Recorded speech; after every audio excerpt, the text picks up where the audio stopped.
All right, this is the follow up, and we are following up today on a live video I did a couple months ago, I believe in October of 2020, entitled The Best Seat in the House Playing Bass Behind Singers. My guest today on the follow up is the mighty Roger Squitero. Roger, thank you so much for making yourself available and welcome to the follow up. Thanks, George. Great to see you. Great to talk to you, my good buddy. I've been missing you. Same here, absolutely. All right, so for those watching, for those listening in, the live video I did in October, I believe it was October of 2020, entitled The Best Seat in the House Playing Bass Behind Singers, um, spoke to my infatuation with playing behind singers and making that part of my career and sort of an emphasis in my career. Now, I asked Roger to be part of this follow up today because he has a great perspective on playing behind singers, since he was the percussion player with the late great Luther Vandross for many years. So Roger, let's get into it right away. Playing behind singers. Obviously, you are a percussion player. You're not a bass player. You're a percussion player. But playing behind singers, what is your take on it?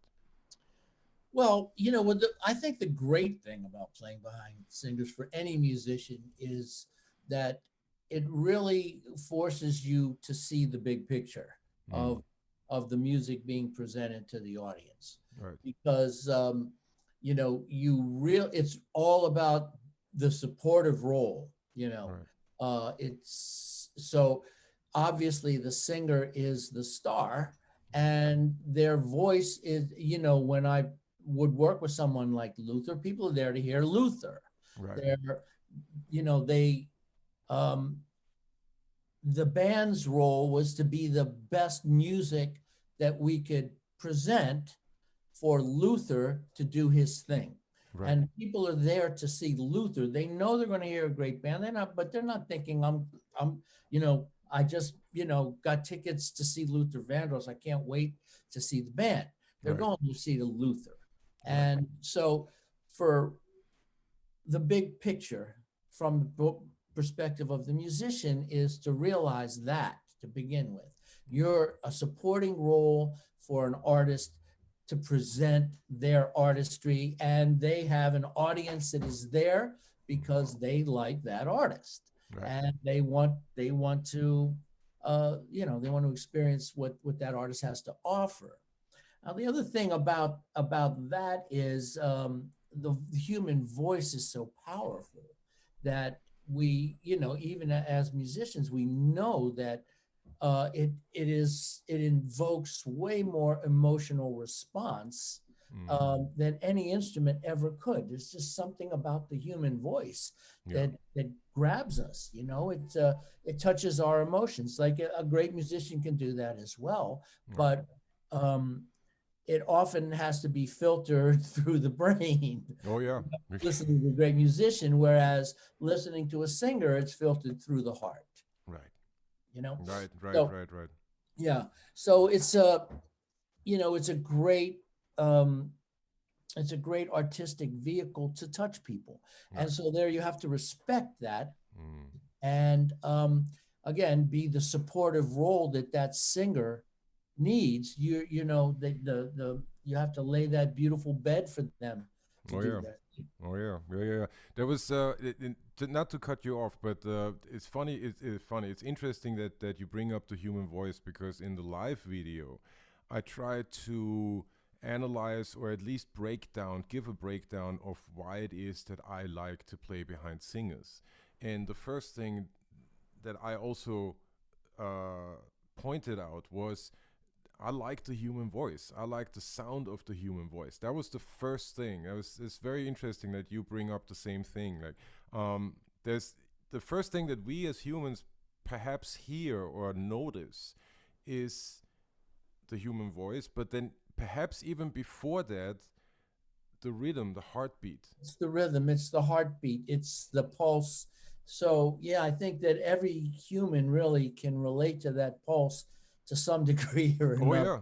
Oh yeah, Yeah, yeah, yeah, no doubt. and the voice Mm. also. Yeah, Yeah, yeah, yeah. the So voice that's is powerful. That's powerful stuff. We all know that. That's why all the greatest musical artists are singers, because they're able to touch, like I say, the heart. They're able to touch us on an emotional level, to move us on an emotional level. right, right, And right, right. Luther, my God, was he a master at that? You know, Mm. he was a Yeah. master. He was a master vocalist. And the other thing was that I wanted to mention about him, is he did all the vocal arrangements, and he would have 5 or 6 background singers. So, I mean, man, these uh, harmonies were just so deep and amazing, and that's another reason people came there. They came to hear Luther's background singers with him. Right. These amazing blend of 5, 6, 7 voices. Yeah. Ooh, it's Yeah. very, very powerful. Yeah, yeah, yeah. And he was a total, from what I understand, yeah, and I'm sure you know this better than I do, but he was a total pro before going solo, Oh right? yeah, yeah, yeah. He was a studio singer. Yeah, Background records, jingles. yeah. Yeah, before he stepped out as a solo artist, I believe, he did Bowie's Young record, Americans. right, Young Americans, and I think that was um I think Bowie kind of like really encouraged him to, step out as a solo artist. Mm-hmm. And he obviously was ready. Mm. And yeah, Yeah, deep. Very, very you deep. know, Well, and I he mean, he'd had a long collaboration with Nat Adderley Jr. yes. From they were kids together on some kids show like Sesame Street or something like that. They Get were, out. yeah, yeah. They go all the way back to like being like music and art, high school, from like ninth grade, Crazy. all the way. Yeah, so they had developed their rapport as Nat being his musical director, arranger, and from when they were kids. Mm, mm-mm. Now listen, let me just ask you this real quick, because as a percussion player, this might be an interesting angle. As a percussion player, when you are basically, the way I see it, yeah. Um, since you are playing drums, you play a lot of congas, especially in the show. You also play timbales and all of that stuff. But you are there. You have the drums, and then you have the voice, right? So you are one one part of this almost primal entity of music making, right? Yeah. Um, Well, let me address that for a second with Luther. yeah. When I stepped into the band, um, uh, I had been subbing on the gig for Steve Kroon off and on for a year or two, and Okay. then Steve left, and they offered me the job. But there was already established percussion parts Mm, when I and playing in Luther's band was very much like doing a Broadway show. You're playing the same notes every night right. because it's been worked out.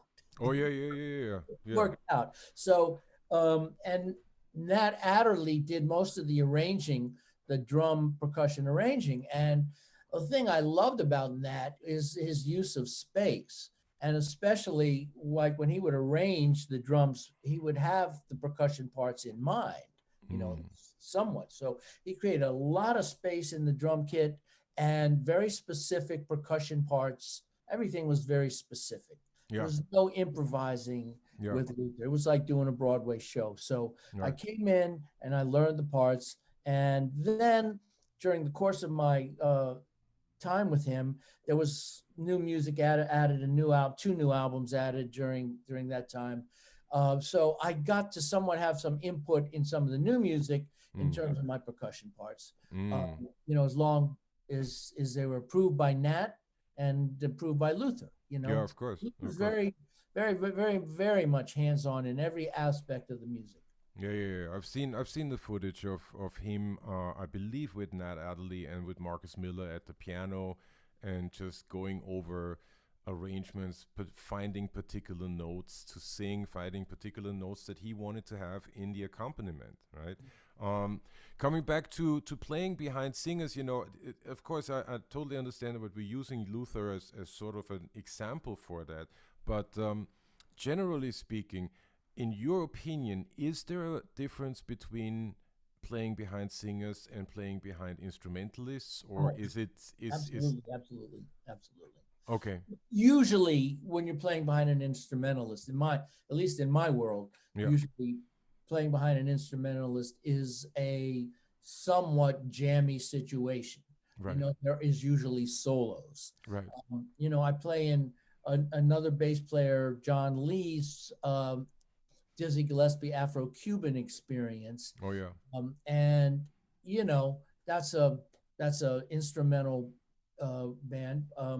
And when you're playing in an instrumental situation like that, there's improvising. right. There's people take solos and they improvise on the solos, and then so you bring in.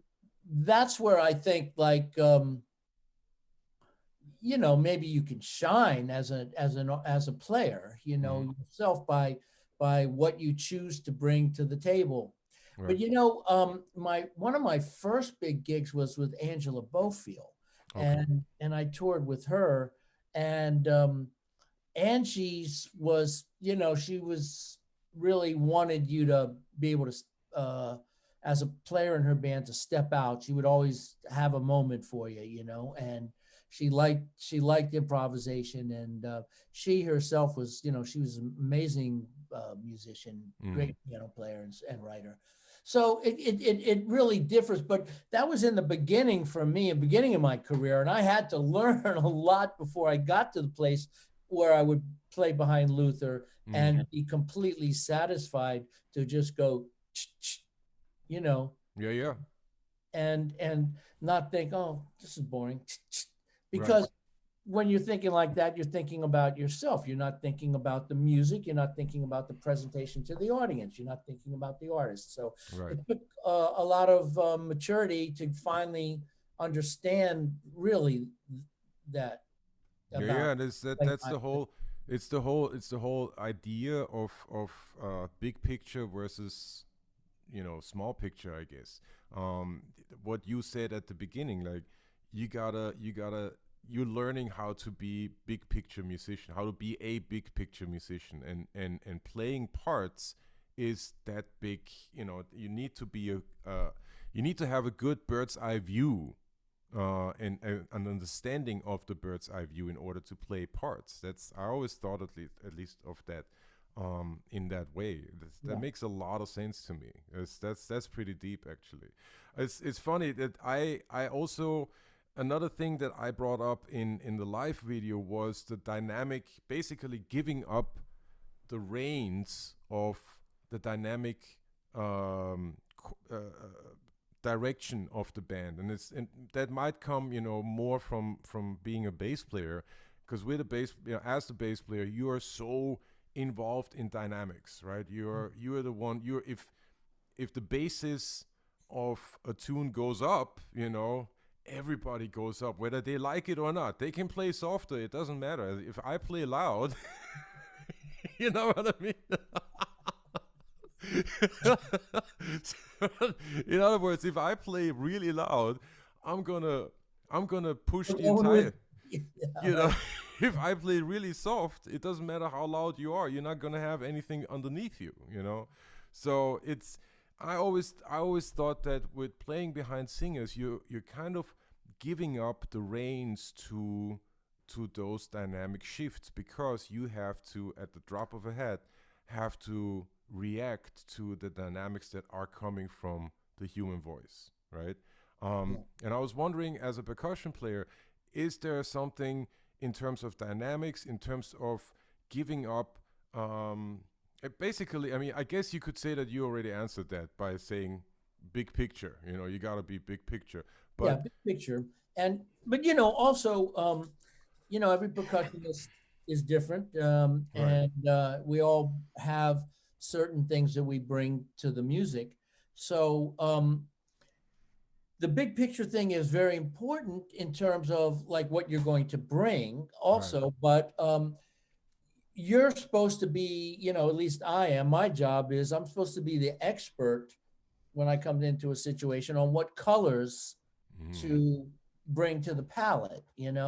Um, some some people just, you know, they well, I'm just going to play congas and that's what I like to play, so I'm going to play. But you really, that's not big picture. You know, the Right. big picture is what are the colors that I can add to this, if you're not playing a part that's written out, obviously. What are the colors that I could bring to this musical situation that are going to be supportive, that are going to make the music sound better, not what I make me feel better, or Right. not which will bring attention to look what I can do. Right. So again, you know, the big picture thing uh, really relates to the percussionist, I Mm. think, Mm. in terms of, you know, what are your choices? I Right. mean, when you sit down to play behind somebody, when you're going to play the bass from the intro to the end of the song. Right. That's not always my case. You know, I'm not going to necessarily start on one instrument and play it the whole song. That's And true. Yeah. Yeah. so Yeah. No. I have to be able to make choices that Yeah. I think will again be supportive to the music, and Mm. not just about what I feel like playing or what I want to play, or I'm really good playing this instrument. Check this out, yo. You Yeah. know, Yeah. Yeah. whatever. Yeah. You know, Yeah. so um yeah, you're Deep. you know you're a side man, and be a side man, and a good side man, Yeah.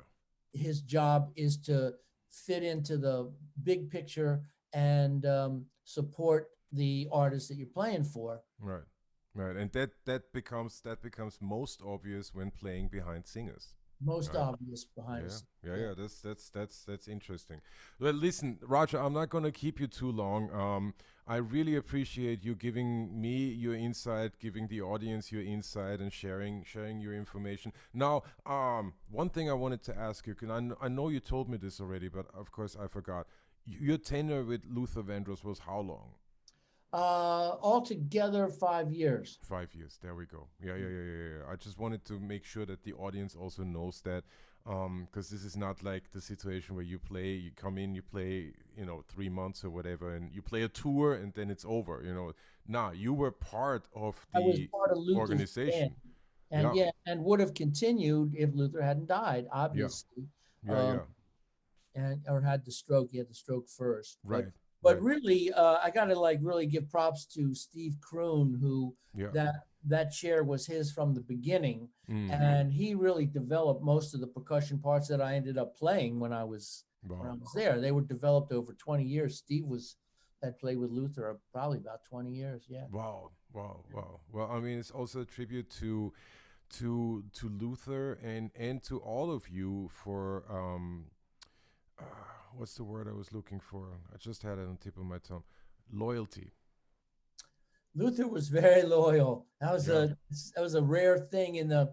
He was like, because what he loved touring, and when he was on the road, his organization was his family. I mean, we were a big organization. It Yeah. was the band, the singers, and we carried a big set with us, and lighting crew, and we carried wardrobe, and I Yeah. was, catering. That was Luther's family. He loved being on the road with his family, Mm. and so also being that he was by the time I joined the band was already a major established artist, he didn't have to have a record in order to tour. Right. So we would tour every year Right. regardless of whether there's a new record out or not. Right. Right. He had such a draw already that he Yeah. didn't need to promote anything Nope. new. Oh Nope. All wow. they had to do was announce a tour and he would sell it out. Yeah, yeah, incredible, incredible. And also for everyone out there, just as an example of how deep you got into the organization, you had some of his suits. It's true. Well, it's true It's- because after Luther passed, Luther was an amazing clothes horse, and he had lockers and lockers full of clothes because he'd also go up in weight, go down in weight. So Mhm. he'd buy something when he was skinny, and then he'd put on weight and it'd never get used. And anyway, after the family had gone through everything of Luther's and taken what they wanted, and Luther's closest friend Fonzie Thornton called me and said, we still got we got a warehouse full of Mm. band equipment and clothes or whatever. Why don't you come out and just take whatever you want? Yeah, So yeah, of it was course, like of course. Disneyland. Mm, road incredible. cases, you I know. mean, but I mean, what a wonderful gesture, and really, I mean, that's why I think that that word of loyalty came to my mind, because I mean that is the sign of a family, of an organization, of call it what you will, an ensemble that is really close. You know, Yeah, there's it's not nothing. for nothing. I mean, Right. There's nothing like, touring with a group of people to, really bond and get that sense of family over years, yeah, years of doing it. yeah, As you know, I had that same experience with Keith Robinson with Vanessa Williams, right, together for years and years and years. yeah, And yeah, yeah, also, our band at ATP, I feel the same way. I think that, the longer we play together, just the bond of this group of people just gets stronger.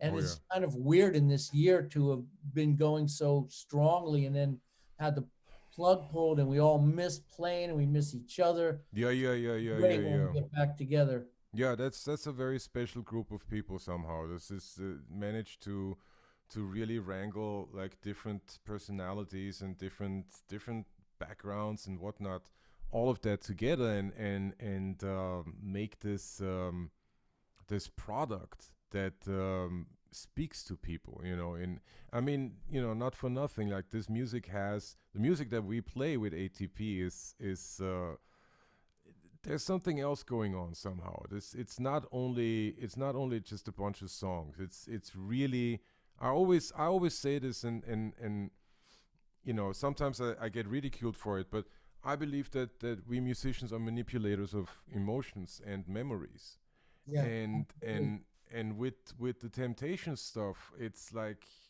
yeah, the minute you play, it doesn't matter which song, people will have not only an emotion, but they have a memory, right? And that is deep, because now we're talking, now we're in the audience's subconscious that we somehow trigger, right? Or that was triggered by Yeah. that music. Yeah. So, And when we get on stage at the end of the show and you feel all that emotion oh from the yeah, audience, oh yeah, it's just a wonderful feeling. oh yeah, And again, we're playing behind some really great singers all night long. yeah, And even though we're separated and the mix is being controlled by somebody else, right. our parts have to work together. And we're very good at that and presenting music a musical um, base for these people to perform on top of every night. Mm. It's just Oh yeah. killing. Oh yeah, yeah, yeah, yeah. No, but this I am looking forward to getting back to it. I mean, as much as I did need a break, because the show is taxing, but I am looking forward to getting back to it. It's a Yeah. very immediate response, immediate feedback that you get with this particular show. It's interesting. The other shows that I've done, uh, that it wasn't exactly like that. I mean, of course, the material was completely different. So that sort of comes with the territory, that the audience's reaction is going to be different. But I don't know. It is unlike anything that I've done before. It was it was kind of special from the very beginning, Oh yeah, and hard to put your finger on, except that you just knew it was fucking great. yeah. Um, but we did that workshop, and then remember we did that presentation Oh for yeah, the investors, possible investors, and you just knew that day that when you saw how the possible investors were just tripping over themselves to like, I want in, I want in, and you knew, wow, there's something here. oh And yeah. every time it was presented, it was obvious that yeah, there's something real special with this. Yeah, yeah, yeah. This is also important for the audience to know that you and I have been with that show since the beginning, like really since March of 2017. Yeah.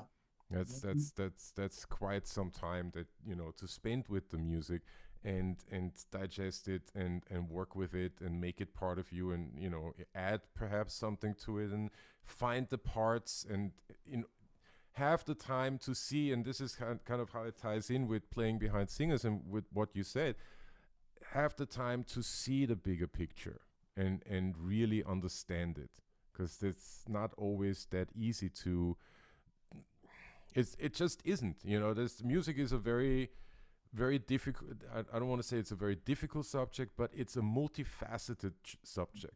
There's a Yeah, lot going on with not music. There's going a on. lot going on with art in general, but with music, you know, since we also can't really see it, we can't really touch it, we can't taste it or anything, we just hear it, and our ears are always open. Our awareness is always open, you know. So there is a lot going on, and it takes time to get to the big picture, as you said.